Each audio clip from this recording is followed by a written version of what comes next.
तेग बहादुर परम कृपाला जी परम कृपाला।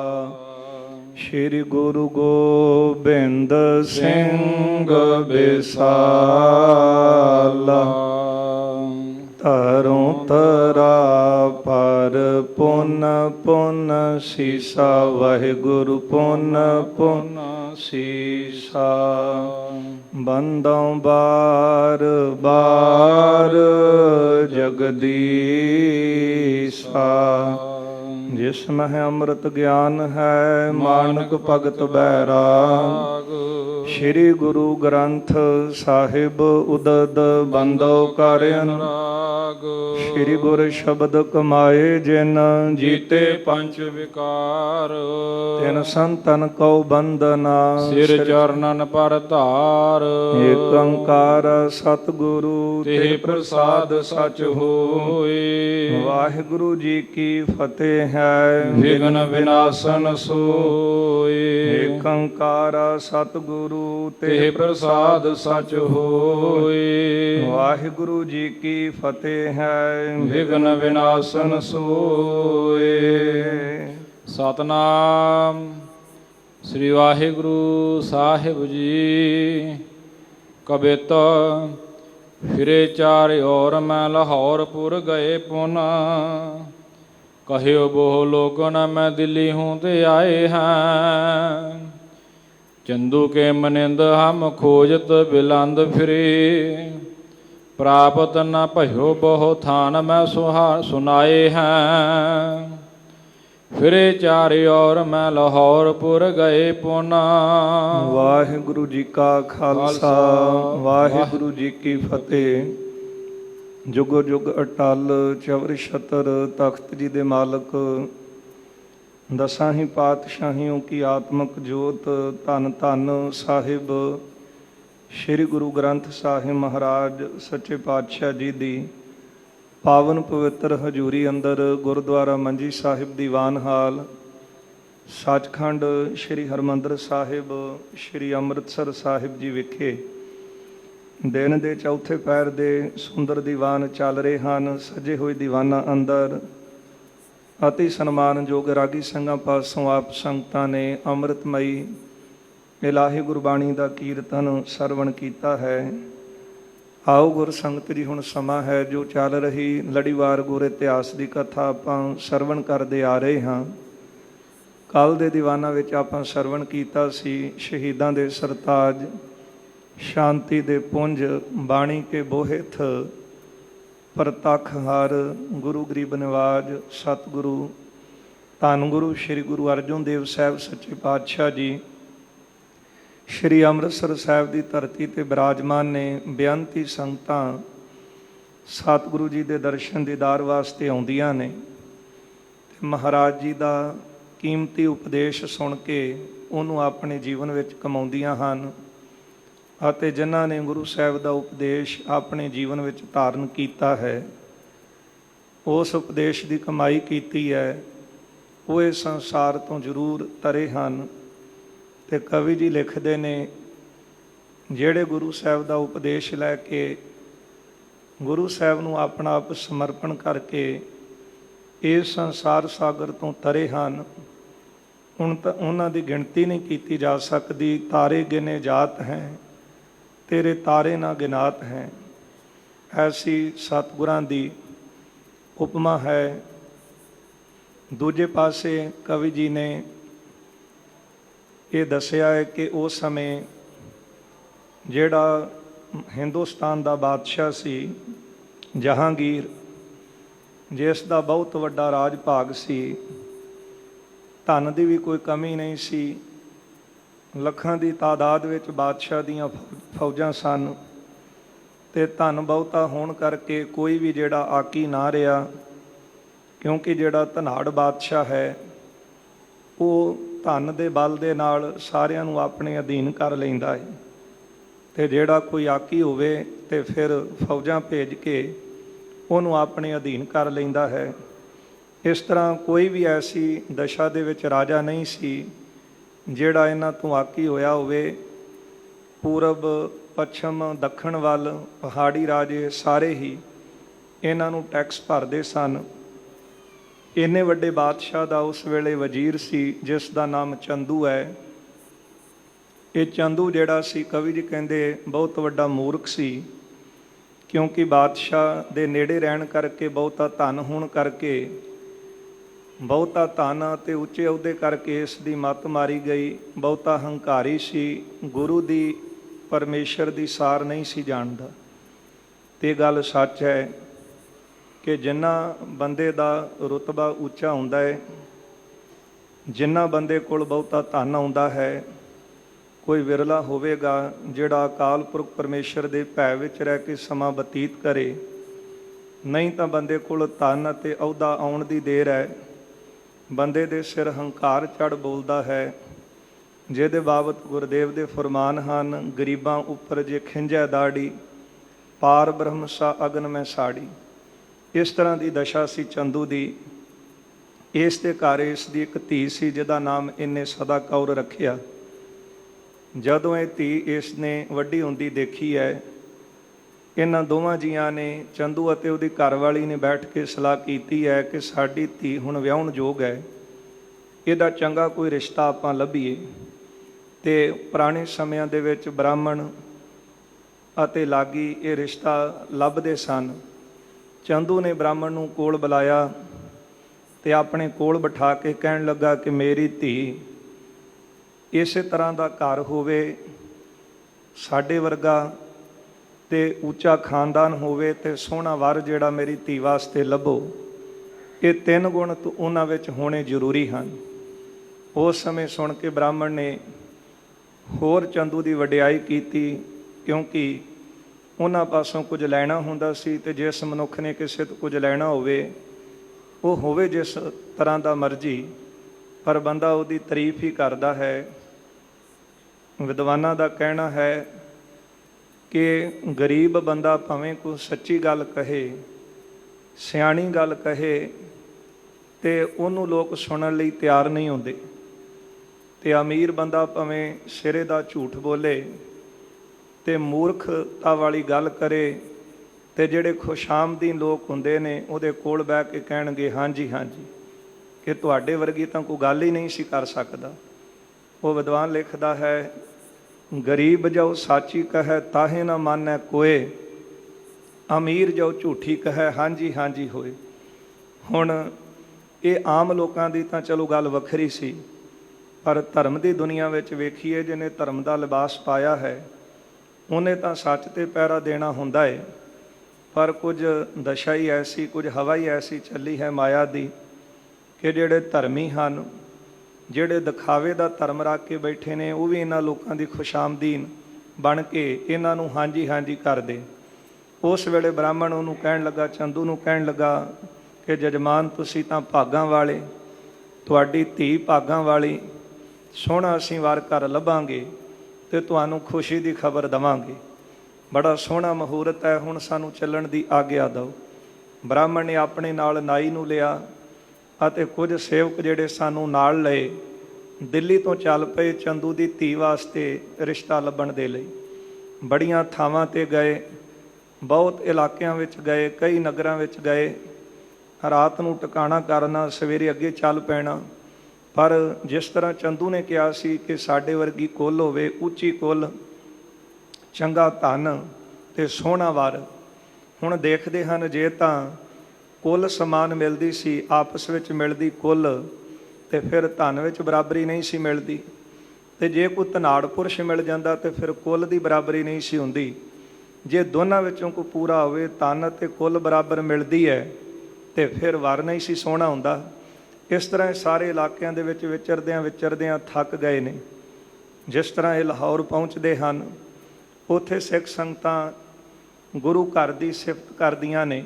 ਜਿਸ ਤਰ੍ਹਾਂ ਫਿਰ ਵਾਪਸ ਅੰਮ੍ਰਿਤਸਰ ਆਉਣਗੇ, ਗੁਰੂ ਘਰ ਦੀ ਉਪਮਾ ਦੇਖਣਗੇ, ਦੇਖ ਕੇ ਬੜੇ ਪ੍ਰਸੰਨ ਹੋਣਗੇ। ਫਿਰ ਚੰਦੂ ਕੋਲ ਜਾਣਗੇ। ਜਿਸ ਤਰ੍ਹਾਂ ਦੀ ਕਥਾ ਆ ਰਹੀ ਹੈ, ਆਓ ਗੁਰ ਸੰਗਤ ਜੀ ਮਨ ਬਿਰਤੀਆਂ ਗੁਰੂ ਚਰਨਾਂ ਵਿੱਚ ਜੋੜ ਕੇ ਸਤਿਗੁਰੂ ਸਾਹਿਬ ਜੀ ਦੇ ਜੀਵਨ ਕੌਤਕਾਂ ਦੀ ਅੰਮ੍ਰਿਤਮਈ ਕਥਾ ਸਰਵਣ ਕਰਕੇ ਲਾਹਾ ਪ੍ਰਾਪਤ ਕਰੀਏ।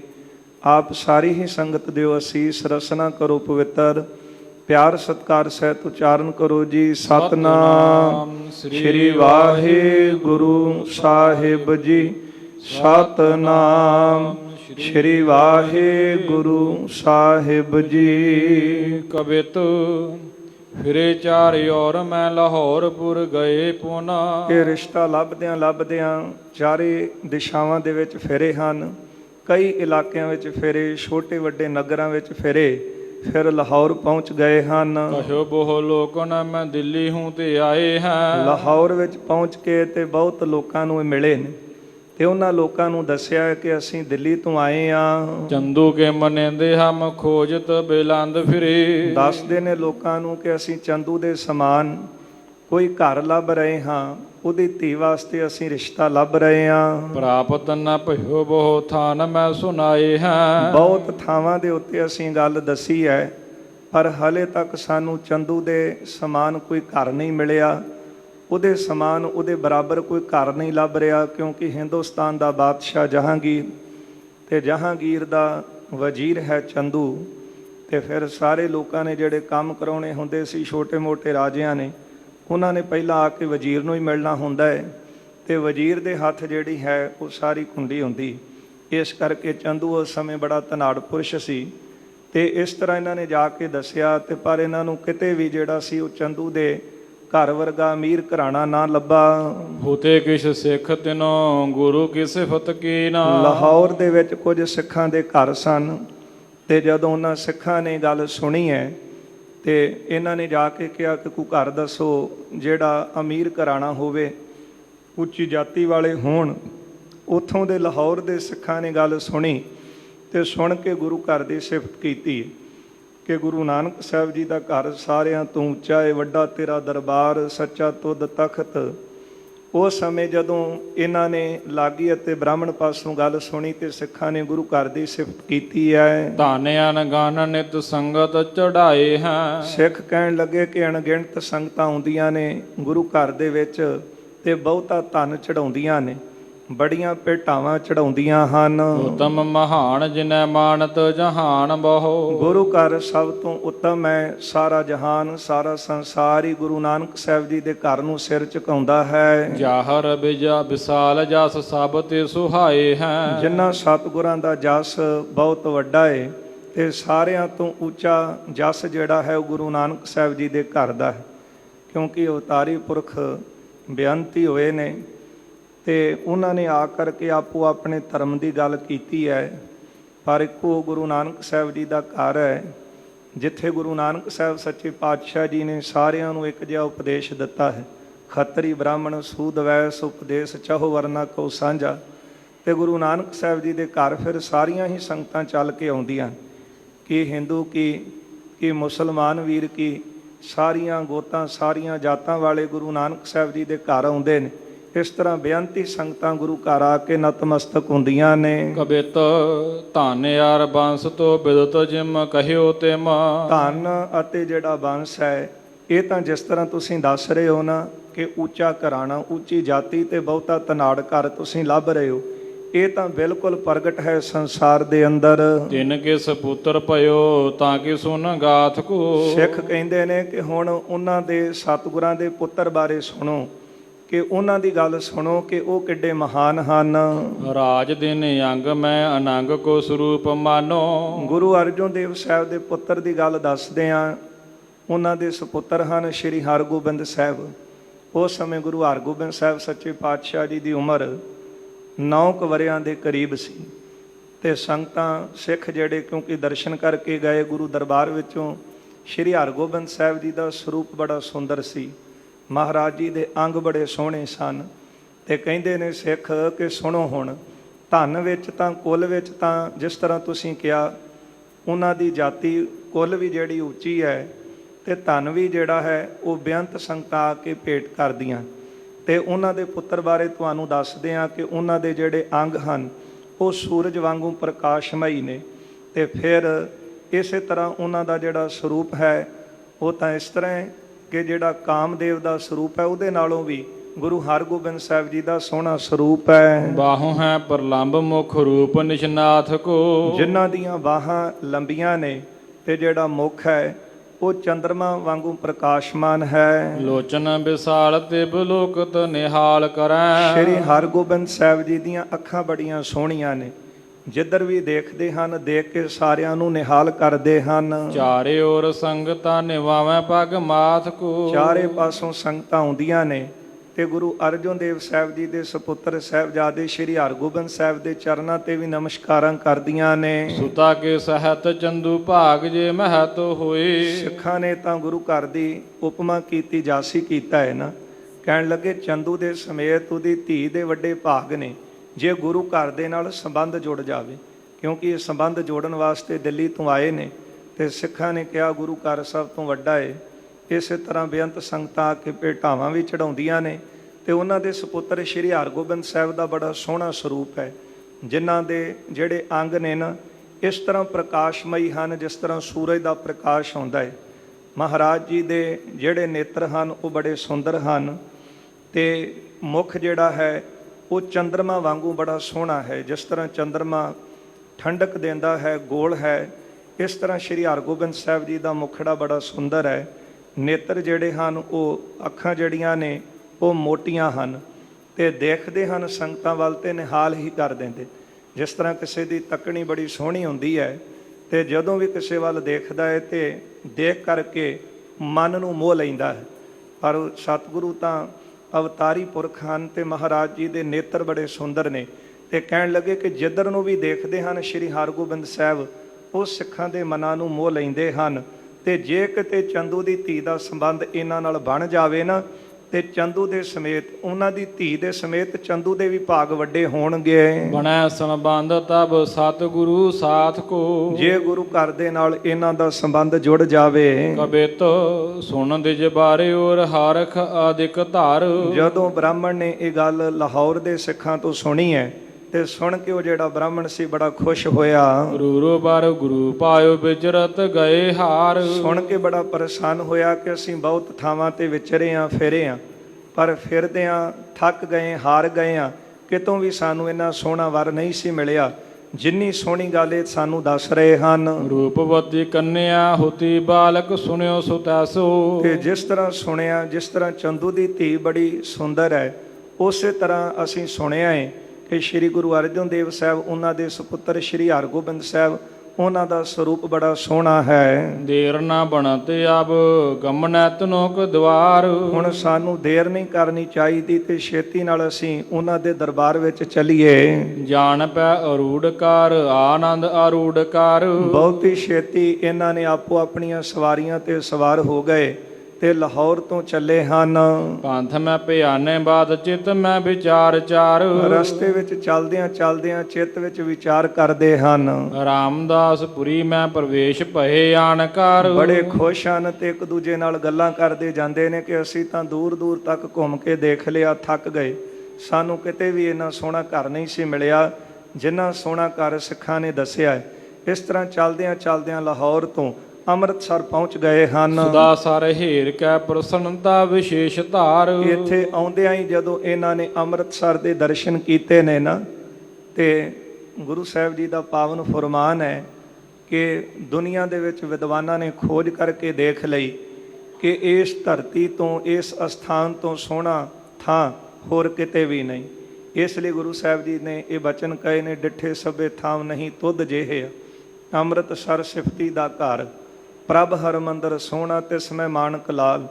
ਤੇ ਜਿਸ ਵਕਤ ਗੁਰੂ ਅਰਜਨ ਦੇਵ ਸਾਹਿਬ ਸੱਚੇ ਪਾਤਸ਼ਾਹ ਮਹਾਰਾਜ ਜੀ ਨੇ ਪਾਵਨ ਸਰੋਵਰ ਦੇ ਅੰਦਰ ਹਰਮੰਦਰ ਸਾਹਿਬ ਦੀ ਰਚਨਾ ਕੀਤੀ ਹੈ ਨਾ, ਤੇ ਉਸ ਵਕਤ ਸਿੱਖਾਂ ਨੇ ਗੁਰੂ ਅਰਜਨ ਦੇਵ ਸਾਹਿਬ ਜੀ ਨੂੰ ਬੇਨਤੀ ਕੀਤੀ, ਮਹਾਰਾਜ ਇਹ ਅਸਥਾਨ, ਇਹ ਹਰਮੰਦਰ ਸਾਹਿਬ ਕਿਉਂ ਸਾਜਿਆ?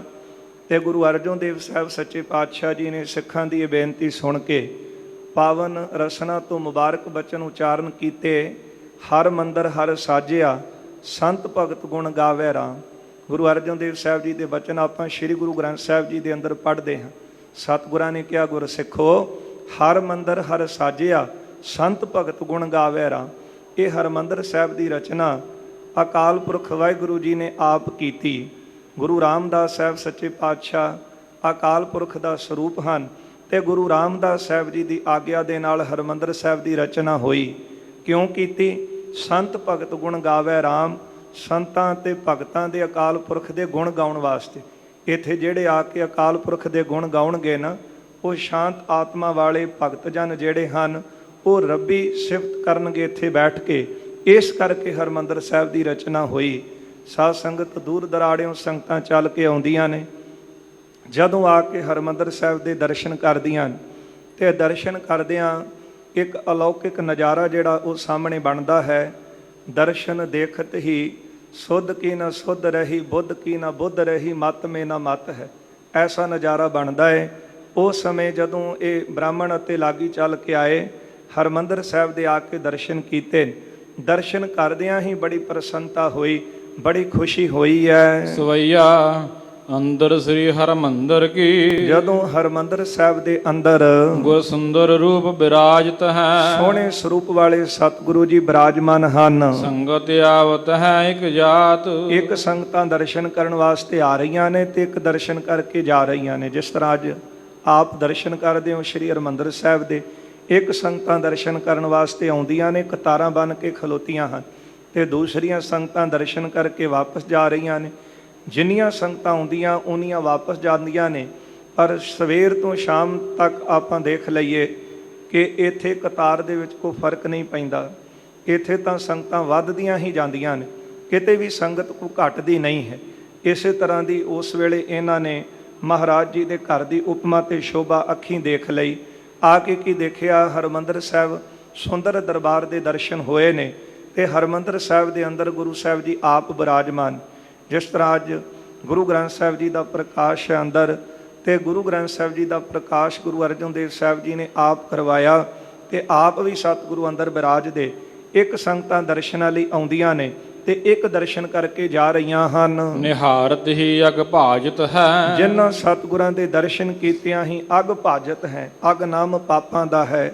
ਦਰਸ਼ਨ ਦੇ ਕਰਦਿਆਂ ਹੀ ਜਦੋਂ ਸਤਿਗੁਰੂ ਜੀ ਅੰਮ੍ਰਿਤਮਈ ਦ੍ਰਿਸ਼ਟੀ ਪਾਉਂਦੇ ਨੇ ਨਾ, ਆਵੇਂ ਦ੍ਰਿਸ਼ਟ ਸ਼ੁਭ ਕਰੈ ਹਰੈ ਅਗ ਪਾਪ ਸਕਲ ਮਲ। ਗੁਰੂ ਦੀ ਅੰਮ੍ਰਿਤਮਈ ਦ੍ਰਿਸ਼ਟੀ ਪੈਂਦਿਆਂ ਹੀ ਸਾਰੇ ਪਾਪ ਨਾਸ਼ ਹੋ ਜਾਂਦੇ ਨੇ। ਦਰਸ਼ਨ ਕਰਦਿਆਂ ਹੀ ਜਿਹੜੇ ਪਾਪ ਨਾਸ਼ ਹੁੰਦੇ ਨੇ। ਦਰਸ਼ਨ ਪਰਸਿਆ ਗੁਰੂ ਕੈ 68 ਮੱਜਨ ਹੋਏ। 68 ਤੀਰਥਾਂ ਦਾ ਇਸ਼ਨਾਨ ਤਾਂ ਗੁਰੂ ਸਾਹਿਬ ਦੇ ਦਰਸ਼ਨ ਕੀਤੇ ਸਿੱਖ ਨੂੰ ਪ੍ਰਾਪਤ ਹੋ ਜਾਂਦਾ ਹੈ। ਇੰਨੀਆਂ ਸੰਗਤਾਂ ਜਿਹੜੀਆਂ ਨੇ ਗੁਰੂ ਘਰ ਤੋਂ ਬਖਸ਼ਿਸ਼ਾਂ ਲੈ ਰਹੀਆਂ ਨੇ। ਗਾਵਤ ਰਾਗ ਰਬਾਬੀ ਘਣੇ, ਜਿਹੜੇ ਰਬਾਬੀ ਸਨ ਉਹ ਹਰਿਮੰਦਰ ਸਾਹਿਬ ਦੇ ਅੰਦਰ ਰਬਾਬ ਦੇ ਨਾਲ ਕੀਰਤਨ ਗਾਇਨ ਕਰ ਰਹੇ। ਅੱਜ ਜਿਸ ਤਰ੍ਹਾਂ ਆਪਾਂ ਦਰਸ਼ਨ ਕਰਦੇ ਹਾਂ ਨਾ, ਜਦੋਂ ਆਪਾਂ ਅੰਦਰ ਜਾ ਕੇ ਦਰਸ਼ਨ ਕਰਦੇ ਹਾਂ ਤੇ ਗੁਰੂ ਸਾਹਿਬ ਜੀ ਦੇ ਦਰਬਾਰ ਦੀ ਕਿੰਨੀ ਸੋਹਣੀ ਮਹਾਰਾਜ ਜੀ ਦੀ ਉਪਮਾ ਹੈ, ਸ਼ੋਭਾ ਹੈ। ਤੇ ਇੱਕ ਪਾਸੇ ਜਿਹੜੇ ਰਾਗੀ ਸਿੰਘ ਨੇ ਉਹ ਕੀਰਤਨ ਕਰਦੇ ਹੁੰਦੇ ਨੇ। ਉਸ ਵਕਤ ਵੀ ਜਿਹੜੇ ਰਬਾਬੀ ਸਨ ਉਹ ਰਬਾਬ ਦੇ ਨਾਲ ਕੀਰਤਨ ਗਾਇਨ ਕਰ ਰਹੇ ਹਨ। ਤ੍ਰਿਆਗ ਸੁਬਾਦਤ ਬਾਜਤ ਹੈ, ਸੁੰਦਰ ਜਿਹੜੇ ਵਾਜੇ ਸਨ ਉਹ ਵੱਜ ਰਹੇ ਹਨ। ਉਹ ਤਾਂ ਅਨੇਕਨ ਕੀ ਅਰਦਾਸ, ਅਨੇਕਾਂ ਸਿੱਖਾਂ ਦੀਆਂ ਅਰਦਾਸਾਂ, ਸੰਗਤਾਂ ਦੀਆਂ ਅਰਦਾਸਾਂ ਹੋ ਰਹੀਆਂ ਨੇ ਗੁਰੂ ਦਰਬਾਰ ਵਿੱਚ। ਅੱਜ ਵੀ ਦੂਰੋਂ ਸੰਗਤਾਂ ਚੱਲ ਕੇ ਆਉਂਦੀਆਂ ਨੇ ਤੇ ਹਰੇਕ ਦੇ ਮਨ ਦੀ ਇੱਛਾ ਹੁੰਦੀ। ਕਈ ਤਾਂ ਗੁਰਮੁਖ ਪਿਆਰੇ ਆਪ ਗੁਰੂ ਚਰਨਾਂ ਵਿੱਚ ਅਰਦਾਸ ਕਰਦੇ ਨੇ ਤੇ ਕਈ ਜਿਹੜੇ ਗੁਰਸਿੱਖਾਂ ਨੂੰ ਉਹ ਅਰਦਾਸੀ ਸਿੰਘਾਂ ਤੋਂ, ਚੌਰ ਬਰਦਾਰਾਂ ਤੋਂ, ਸਿੰਘ ਸਾਹਿਬਾਨਾਂ, ਉਹਨਾਂ ਨੂੰ ਬੇਨਤੀ ਕਰਦੇ ਨੇ ਕਿ ਸਾਡੀ ਵੀ ਗੁਰੂ ਸਾਹਿਬ ਦੇ ਚਰਨਾਂ 'ਚ ਅਰਦਾਸ ਕਰੋ। ਇਸ ਤਰ੍ਹਾਂ ਗੁਰੂ ਅਰਜਨ ਦੇਵ ਸਾਹਿਬ ਸੱਚੇ ਪਾਤਸ਼ਾਹ ਬਿਰਾਜਮਾਨ ਨੇ। ਰਾਗੀ ਜਿਹੜੇ ਹਨ ਰਬਾਬੀ ਉਹ ਕੀਰਤਨ ਗਾ ਰਹੇ ਹਨ, ਕੀਰਤਨ ਕਰ ਰਹੇ, ਤੇ ਕਈ ਸਿੱਖ ਜਿਹੜੇ ਨੇ ਉਹਨਾਂ ਦੀਆਂ ਅਰਦਾਸਾਂ ਹੋ ਰਹੀਆਂ ਹਨ। ਮਨੋਰਥ ਸੇਵਕ ਸਾਜਤ ਹੈ, ਜੋ ਵੀ ਮਨੋਰਥ ਲੈ ਕੇ ਆਉਂਦਾ ਹੈ ਗੁਰੂ ਸਾਹਿਬ ਦੇ ਦਰਸ਼ਨ ਕੀਤੇ ਉਹਦੇ ਮਨੋਰਥ ਪੂਰੇ ਹੁੰਦੇ ਨੇ। ਸਵਈਆ ਦੇਖ ਪ੍ਰਤਾਪ ਵਿਸਾਲ ਗੁਰੂ ਕਹੋ, ਇਹਨਾਂ ਨੇ ਗੁਰੂ ਘਰ ਦਾ, ਗੁਰੂ ਅਰਜਨ ਦੇਵ ਸਾਹਿਬ ਦੇ ਦਰਬਾਰ ਦਾ ਪ੍ਰਤਾਪ ਦੇਖਿਆ ਹੈ। ਵਿਪਰ ਆਨੰਦ ਲਹਿਓ ਉਰ ਭਾਰੀ, ਦੇਖਦਿਆਂ ਹੀ ਬਹੁਤਾ ਆਨੰਦ ਜਿਹੜਾ ਸੀ ਇਹਨਾਂ ਨੂੰ ਪ੍ਰਾਪਤ ਹੋਇਆ। ਆਏ ਤੇ ਹਨ ਚੰਦੂ ਦੀ ਧੀ ਦਾ ਰਿਸ਼ਤਾ ਲੱਭਣ ਵਾਸਤੇ। ਸਿੱਖਾਂ ਨੇ ਦੱਸਿਆ ਗੁਰੂ ਘਰ ਜਾ ਕੇ ਦੇਖੋ, ਇਸ ਘਰ ਵਰਗਾ ਤੁਹਾਨੂੰ ਕਿਤੇ ਘਰ ਨਹੀਂ ਲੱਭਣਾ। ਜਦੋਂ ਆ ਕੇ ਦਰਬਾਰ ਦੇ ਦਰਸ਼ਨ ਕੀਤੇ, ਹਰਿਮੰਦਰ ਸਾਹਿਬ ਦੇ ਦਰਸ਼ਨ ਕੀਤੇ ਨਾ, ਤੇ ਦੇਖ ਕਰਕੇ ਅੰਦਰ ਨੂੰ ਸਕੂਨ ਮਿਲਿਆ। ਬੜਾ ਇਹਨਾਂ ਨੂੰ ਆਨੰਦ ਆਇਆ। ਚੰਦੂ ਮਨਿੰਦ ਹੈ ਕਾਂਦੋ ਬਿਲੰਦ ਹੈ, ਦੇਖਦਿਆਂ ਹੁਣ ਇਹ ਮਨ 'ਚ ਵਿਚਾਰ ਕਰਨ ਲੱਗੇ ਨੇ ਕਿ ਚੰਦੂ ਵੱਡਾ ਹੈ ਕਿ ਇਹ ਘਰ ਵੱਡਾ ਹੈ।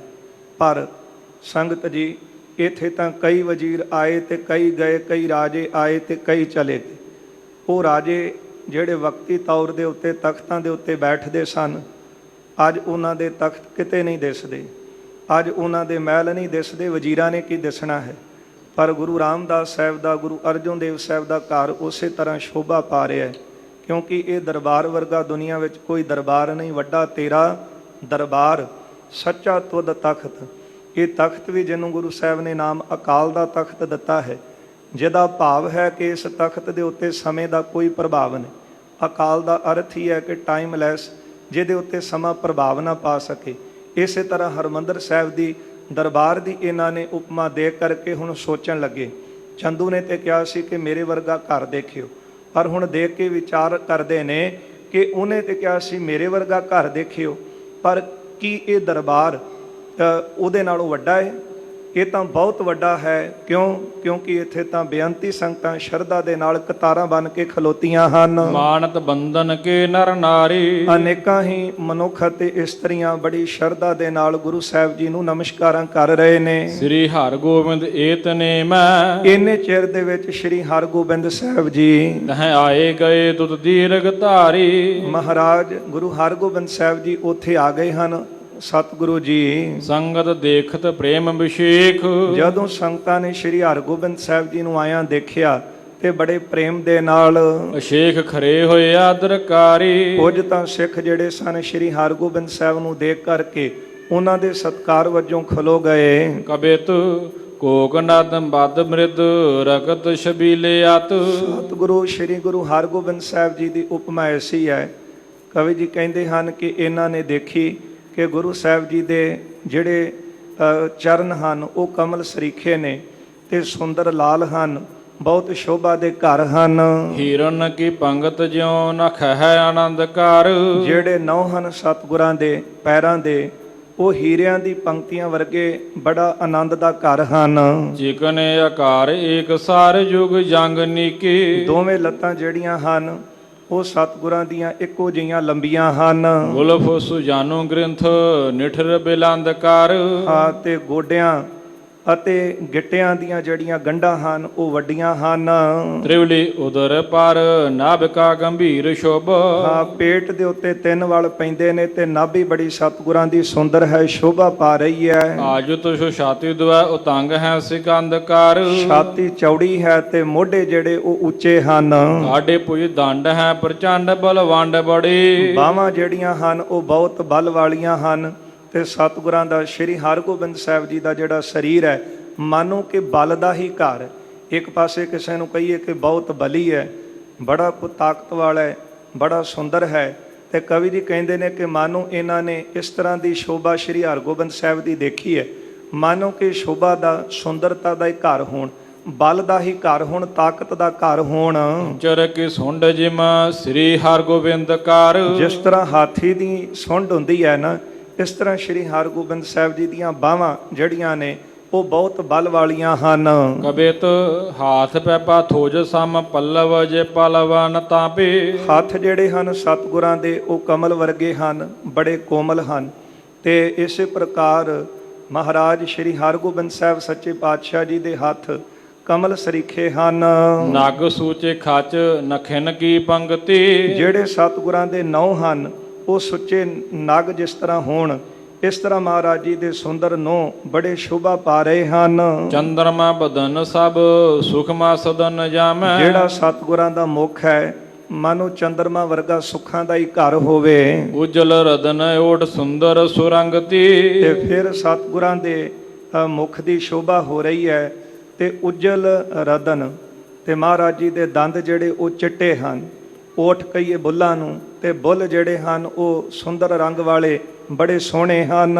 ਪੰਕਜ ਕੀ ਪਾਖੁਰੀ ਸਰੀਖੀ ਆਂਖ ਤੀਖੀ ਤੀਖੀ। ਜਿਸ ਤਰ੍ਹਾਂ ਕਮਲ ਦੀ ਪੰਖੜੀਆਂ ਹੁੰਦੀਆਂ ਨੇ, ਪੱਤੇ ਹੁੰਦੇ ਨੇ, ਇਸ ਤਰ੍ਹਾਂ ਗੁਰਦੇਵ ਦੀਆਂ ਅੱਖਾਂ ਨੇ ਬਹੁਤ ਤਿੱਖੀਆਂ ਤਿੱਖੀਆਂ। ਵੇਖਣ ਤਰੀਸ਼ੇ ਤੇ ਨਿਹਾਲ ਕਰੈ ਸੰਗਤੀ। ਕਿਸੇ ਨੂੰ ਤਿਰਛੀ ਨਿਗਾਹ ਨਾਲ ਵੀ ਦੇਖ ਲੈਂਦੇ ਨੇ ਤੇ ਦੇਖਦਿਆਂ ਹੀ ਨਿਹਾਲ ਕਰ ਦਿੰਦੇ ਨੇ। ਜਿਬਕ ਅਮੋਲ ਗੋਲ ਮ੍ਰਿਦਲ ਕਪੋਲ ਜੁਗ। ਜਿਹੜੀ ਠੋਡੀ ਹੈ ਉਹ ਬਹੁਤ ਸੁੰਦਰ ਹੈ, ਅਮੋਲ ਹੈ, ਤੇ ਗੱਲਾਂ ਜਿਹੜੀਆਂ ਨੇ ਸ੍ਰੀ ਹਰਗੋਬਿੰਦ ਸਾਹਿਬ ਜੀ ਦੀਆਂ ਉਹ ਗੋਲ ਗੋਲ ਹਨ। 9 ਵਰਿਆਂ ਦੀ ਉਮਰ ਹੈ ਸਤਿਗੁਰਾਂ ਦੀ। ਕੁੰਡਲ ਕੀ ਢੋਲ ਪੈ ਅਤੋਲ ਸ੍ਰੀ ਉਮੰਗਤੀ। ਜਿਹੜੇ ਵਾਲ ਹਨ ਕਈ ਕੰਨਾਂ ਲਾਗੇ ਕੁੰਡਲ ਬਣੇ ਹੋਏ ਨੇ ਤੇ ਜਦੋਂ ਚੱਲਦੇ ਨੇ ਤੇ ਉਹ ਡੋਲਦੇ ਹਨ, ਤੇ ਉਹਨਾਂ ਦੀ ਵੀ ਬੜੀ ਸ਼ੋਭਾ ਹੁੰਦੀ ਹੈ। ਕਬਿਤ ਮੰਡਤ ਵਿਭੂਖਣ ਅਦੂਖਣ ਹੈ ਅੰਗ ਸਾਰੇ। ਬੜੇ ਸੁੰਦਰ ਗਹਿਣੇ ਪਾਏ ਹੋਏ ਹਨ ਤੇ ਸਰੀਰ ਦੇ ਅੰਗ ਜਿਹੜੇ ਨੇ ਨਾ, ਕੱਲਾ ਕੱਲਾ ਅੰਗ ਜੇ ਕੋਈ ਪ੍ਰੇਮ ਨਾਲ ਦੇਖਦਾ ਹੈ ਤੇ ਉਹਦੇ ਦੁੱਖ ਦੂਰ ਹੁੰਦੇ ਹਨ। ਦੀਰਘ ਸੁਡੀਲ ਸ਼ੋਭ ਸ਼ੀਲ ਮੈਂ ਪ੍ਰਕਾਸ਼ ਤੇ।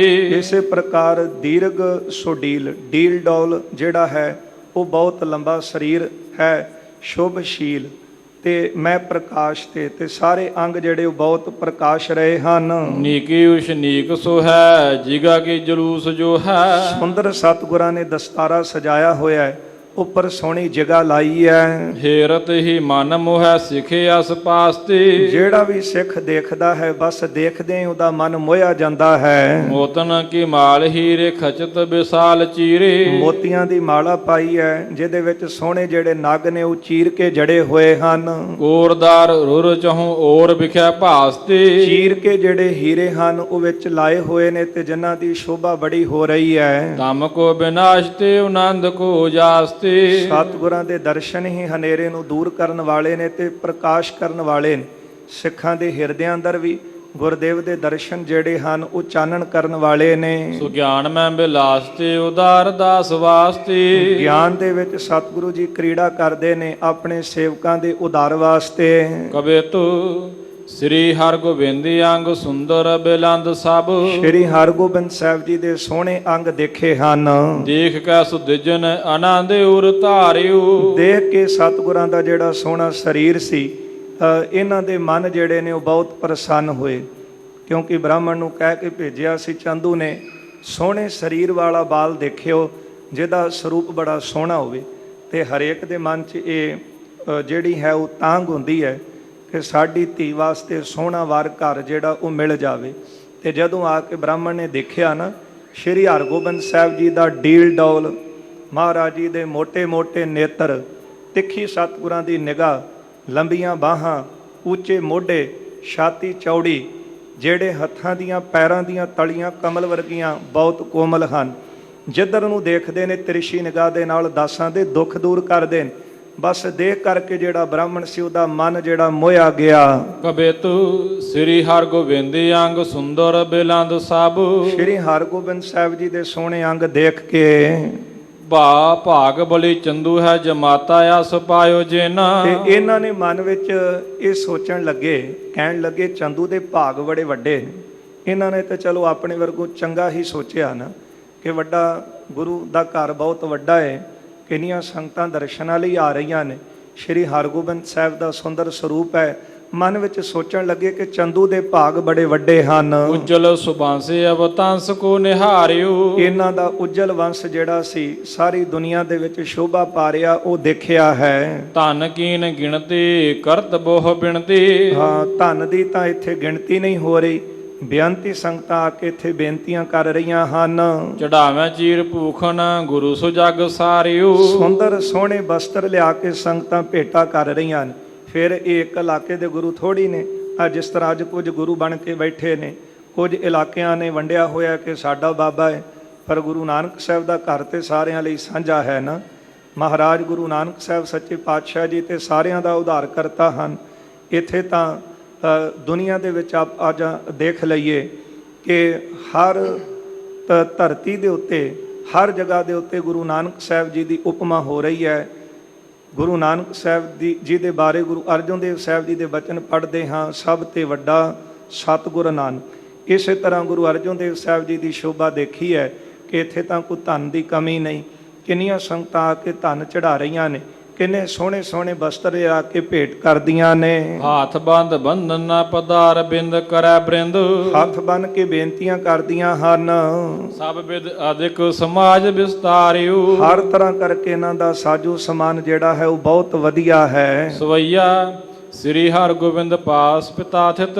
ਸ੍ਰੀ ਹਰਗੋਬਿੰਦ ਸਾਹਿਬ ਜੀ ਆਪਣੇ ਪਿਤਾ ਸ਼੍ਰੀ ਗੁਰੂ ਅਰਜਨ ਦੇਵ ਸਾਹਿਬ ਦੇ ਕੋਲ ਬੈਠ ਗਏ। ਸੋਹਤ ਹੈ ਸਿਖ ਸੇਵਕ ਮਾਹੂ। ਤੇ ਸੇਵਕਾਂ ਦੇ ਵਿੱਚ ਸ਼ੋਭਾ ਪਾ ਰਹੇ ਹਨ। ਜਿਉ ਕਮਲਾਸਨ ਸੋ ਪਦ ਮਾਪਾ ਮਾਪਤ। ਇਸ ਤਰ੍ਹਾਂ ਸਿੱਖਾਂ ਵਿੱਚ ਸ਼ੋਭਾ ਪਾਉਂਦੇ ਨੇ, ਜਿਸ ਤਰ੍ਹਾਂ ਕਵੀ ਜੀ ਇੱਕ ਦ੍ਰਿਸ਼ਟਾਂਤ ਦਿੰਦੇ ਨੇ, ਕਹਿੰਦੇ ਜਿਸ ਤਰ੍ਹਾਂ ਬ੍ਰਹਮਾ ਕਮਲ ਦੇ ਉੱਤੇ ਆਸਣ ਲਾ ਕੇ ਬੈਠਾ ਹੋਵੇ। ਦੇਵਨ ਬ੍ਰਿੰਦ ਮੈਂ ਸ਼ੋਭ ਮਾਹੂ। ਦੇਵਤਿਆਂ ਦੇ ਵਿੱਚ ਬੈਠਾ ਸ਼ੋਭਾ ਪਾ ਰਿਹਾ ਹੋਵੇ, ਇਸ ਤਰ੍ਹਾਂ ਇਹ ਸੱਚਖੰਡ ਸ੍ਰੀ ਹਰਿਮੰਦਰ ਸਾਹਿਬ ਬਾਰੇ ਕਹਿ ਰਹੇ ਨੇ ਕਿ ਕਮਲ ਦੇ ਫੁੱਲ ਵਾਂਗ ਇਹ ਖਿੜਿਆ ਹੋਇਆ ਹੈ ਸਥਾਨ।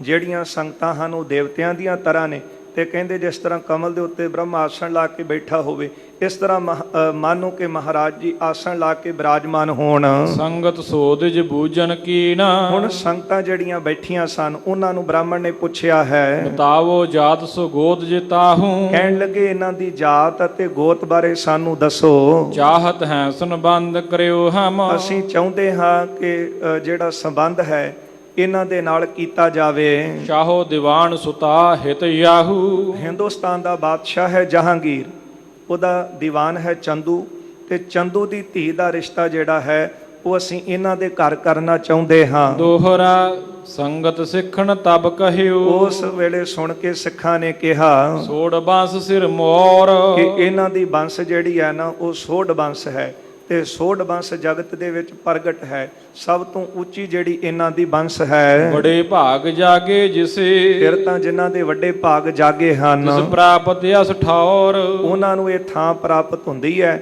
ਜਿਨ੍ਹਾਂ ਦੇ ਭਾਗ ਜਾਗੇ। ਵੱਡੇ ਭਾਗਾਂ ਵਾਲਿਆਂ ਨੂੰ ਗੁਰੂ ਦੀ ਨੇੜਤਾ ਮਿਲਦੀ ਹੈ, ਤੇ ਜਿਨ੍ਹਾਂ ਦਾ ਗੁਰੂ ਘਰ ਨਾਲ ਰਿਸ਼ਤਾ ਜੁੜ ਜਾਣਾ ਉਹਨਾਂ ਦੇ ਤਾਂ ਹੋਰ ਵੀ ਵੱਡੇ ਭਾਗ ਹਨ। ਇਹ ਸਿੱਖਾਂ ਨੇ ਭਾਵਨਾ ਨਾਲ ਕਿਹਾ ਹੈ। ਕਹਿਣ ਲੱਗੇ ਉਹਨਾਂ ਦੇ ਭਾਗ ਵੱਡੇ ਨੇ ਜਿਨ੍ਹਾਂ ਨੂੰ ਇੱਥੇ ਥਾਂ ਮਿਲ ਜਾਵੇ ਗੁਰੂ ਦੇ ਕੋਲ। ਜਗਤ ਗੁਰੂ ਘਰ ਆਏ ਜੇ। ਹਾਂ, ਜੇ ਜਗਤ ਗੁਰੂ ਦੇ ਘਰ ਆ ਜਾਵੇ, ਜਗ ਮਾਤਾ ਬਣ ਜਾਏ। ਫਿਰ ਤਾਂ ਜਗਤ ਦੀ ਮਾਤਾ ਹੀ ਬਣ ਜਾਵੇਗੀ ਨਾ। ਜਿਹੜੀ ਧੀ ਸ਼੍ਰੀ ਹਰਗੋਬਿੰਦ ਸਾਹਿਬ ਨਾਲ ਵਿਆਹੀ ਗਈ, ਗੁਰੂ ਹਰਗੋਬਿੰਦ ਸਾਹਿਬ ਨੇ ਗੁਰੂ ਬਣਨਾ, ਤੇ ਉਹਨਾਂ ਦੇ ਮਹਿਲ ਸਿੱਖਾਂ ਦੇ ਮਾਤਾ ਹੋਣਗੇ। ਜਿਸ ਤਰ੍ਹਾਂ ਦੀ ਸਨਮਾਨਯੋਗ ਮਾਤਾ ਦਮੋਦਰੀ ਜੀ, ਮਾਤਾ ਨਾਨਕੀ ਜੀ, ਮਾਤਾ ਮਰਵਾਹੀ ਜੀ, ਸਾਰੀਆਂ ਸੰਗਤਾਂ ਬੜੀਆਂ ਭਾਵਨਾ ਦੇ ਸਹਿਤ ਉਹਨਾਂ ਨੂੰ ਮਾਤਾ ਕਹਿ ਕੇ ਸਤਿਕਾਰਦੀਆਂ ਹਨ। ਤੇ ਸਿੱਖਾਂ ਨੇ ਆਪਣੇ ਵੱਲੋਂ ਸ਼ਰਧਾ ਨਾਲ ਕਿਹਾ। ਇਹ ਕਹਿਣ ਲੱਗੇ ਕਿ ਅਸੀਂ ਇਹਨਾਂ ਦੇ ਬੰਸ ਬਾਰੇ ਸਾਨੂੰ ਦੱਸੋ। ਅਸੀਂ ਬਾਦਸ਼ਾਹ ਦੇ ਦੀਵਾਨ ਦੀ ਧੀ ਦਾ ਰਿਸ਼ਤਾ ਕਰਨਾ ਚਾਹੁੰਦੇ ਹਾਂ ਇਹਨਾਂ ਦੇ ਪੁੱਤਰ ਨਾਲ। ਕਹਿਣ ਲੱਗੇ ਕਿ ਇਹਨਾਂ ਦਾ ਬੰਸ ਬਹੁਤ ਉੱਚਾ ਹੈ, ਸੋਢ ਬੰਸ ਹੈ ਇਹਨਾਂ ਦਾ, ਤੇ ਫਿਰ ਵੱਡੇ ਭਾਗ ਜਿਨ੍ਹਾਂ ਦੇ ਨੇ ਉਹ ਇਹਨਾਂ ਦੇ ਘਰ ਆਵੇਗੀ, ਤੇ ਜੇ ਭਾਗਾਂ ਦੇ ਨਾਲ ਘਰ ਆਵੇਗੀ ਫਿਰ ਸਿੱਖਾਂ ਦੀ ਮਾਤਾ ਕਹਾਵੇਗੀ। ਪੂਜਨੀਏ ਇਹ ਸਰਬ ਕੋ। ਇਹ ਅਸਥਾਨ, ਇਹ ਘਰ ਸਾਰਿਆਂ ਦਾ ਪੂਜਨੀਕ ਹੈ। ਅਣਗਨ ਭੇਟ ਚੜਾਏ। ਫਿਰ ਬੇਅੰਤੀ ਭੇਟਾਵਾਂ ਸੰਗਤਾਂ ਲਿਆ ਕੇ ਇੱਥੇ ਚੜਾਉਂਦੀਆਂ ਨੇ। ਚੌਪਈ ਦਿਜਨਾਏ ਦੋਨੋਂ ਸੁਣ ਕਰਕੇ। ਜਦੋਂ ਬ੍ਰਾਹਮਣ ਨੇ ਤੇ ਨਾਈ ਨੇ ਗੱਲ ਸਿੱਖਾਂ ਪਾਸੋਂ ਸੁਣੀ ਹੈ, ਮਹਾ ਪ੍ਰਤਾਪ ਸੋ ਨੈਣ ਨੇ ਹਰਕਾ। ਇਹਨਾਂ ਨੇ ਅੱਖਾਂ ਨਾਲ ਦੇਖ ਲਿਆ ਕਿ ਗੁਰੂ ਘਰ ਦਾ ਪ੍ਰਤਾਪ ਬੜਾ ਵੱਡਾ ਹੈ। ਕਈ ਗੱਲਾਂ ਹੁੰਦੀਆਂ ਨੇ ਕਿਸੇ ਤੋਂ ਕੰਨੀ ਸੁਣੀ ਆਉਂਦੀਆਂ ਨੇ, ਤੇ ਜਿੰਨਾ ਚਿਰ ਬੰਦਾ ਦੇਖ ਨਾ ਲਵੇ ਉਹਨਾਂ ਚਿਰ ਯਕੀਨ ਨਹੀਂ ਕਰਦਾ। ਪਰ ਇਹਨਾਂ ਨੇ ਤਾਂ ਅੱਖੀਂ ਦੇਖਿਆ ਹੈ ਨਾ। ਚਲੋ ਚੰਦੂ ਨੇ ਤਾਂ ਉਪਮਾ ਸੁਣੀ ਹੋਵੇਗੀ ਤਾਂ ਹੀ ਉਹਦੀ ਮੱਤ ਮਾਰੀ ਗਈ, ਪਰ ਇਹਨਾਂ ਨੇ ਬ੍ਰਾਹਮਣ ਨੇ ਤੇ ਨਾਈ ਨੇ ਸਾਰੀ ਗੁਰੂ ਘਰ ਦੀ ਜਿਹੜੀ ਉਪਮਾ ਸੀ ਅੱਖੀਂ ਦੇਖ ਲਈ। ਗੁਰੂ ਘਰ ਦਾ ਵੱਡਾ ਪ੍ਰਤਾਪ ਦੇਖਿਆ। ਕਿਸੇ ਸਮੇਂ ਬਾਦਸ਼ਾਹ ਦੇ ਪ੍ਰਤਾਪ ਦਰਬਾਰ ਦਾ ਦੇਖਿਆ ਹੋਵੇਗਾ, ਕਿਸੇ ਸਮੇਂ ਚੰਦੂ ਦਾ ਵੀ ਪ੍ਰਤਾਪ ਦੇਖਿਆ ਹੋਵੇਗਾ, ਪਰ ਜਦੋਂ ਗੁਰੂ ਘਰ ਦਾ ਪ੍ਰਤਾਪ ਦੇਖਿਆ ਨਾ, ਦੇਖ ਕਰਕੇ ਆਨੰਦ ਦੇ ਨਾਲ ਇਹਨਾਂ ਦਾ ਸਿਰ ਝੁਕ ਗਿਆ। ਇਹ ਸਿਰ ਝੁਕਣਾ ਇੱਕ ਸੱਚੀ ਸ਼ਰਧਾ ਦੇ ਨਾਲ ਝੁਕਾਉਣਾ ਸੀ। ਕਿਤੇ ਲੋਕ ਰਾਜਨੀਤਿਕ ਬੰਦਿਆਂ ਦੇ ਅੱਗੇ ਭੈਵਸ ਹੋ ਕੇ ਕੋਈ ਝੁਕਦਾ ਹੈ, ਕਿਸੇ ਨੇ ਕੁਝ ਕੰਮ ਲੈਣਾ ਹੁੰਦਾ ਤੇ ਤਾਂ ਉਹਨਾਂ ਨੂੰ ਹਾਂਜੀ ਹਾਂਜੀ ਕਰੇਗਾ, ਪਰ ਇੱਥੇ ਆ ਕੇ ਤਾਂ ਸੱਚੀ ਸ਼ਰਧਾ ਦੇ ਨਾਲ ਸਾਰਿਆਂ ਦਾ ਸਿਰ ਝੁਕਦਾ ਹੈ।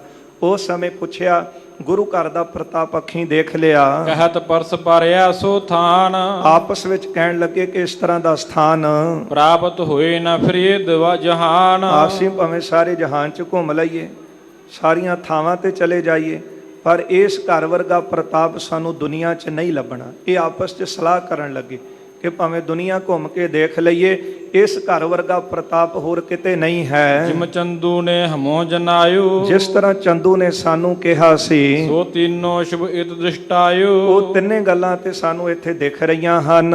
ਇਮ ਨਿਸ਼ਚੈ ਕਰਕੇ ਮਨ ਮਾਹੂ। ਕਿ ਉੱਚੀ ਇਹਨਾਂ ਦੀ ਵੰਸ਼ ਹੈ, ਧਨ ਬਹੁਤਾ ਆ ਰਿਹਾ ਹੈ, ਤੇ ਜਿਹੜਾ ਵਰ ਹੈ ਉਹ ਵੀ ਬੜਾ ਸੋਹਣਾ ਸਾਨੂੰ ਮਿਲ ਗਿਆ। ਇਹ ਤਿੰਨੇ ਗੱਲਾਂ ਜਿਹੜੀਆਂ ਨੇ ਉਹ ਪੂਰੀਆਂ ਹੋ ਗਈਆਂ।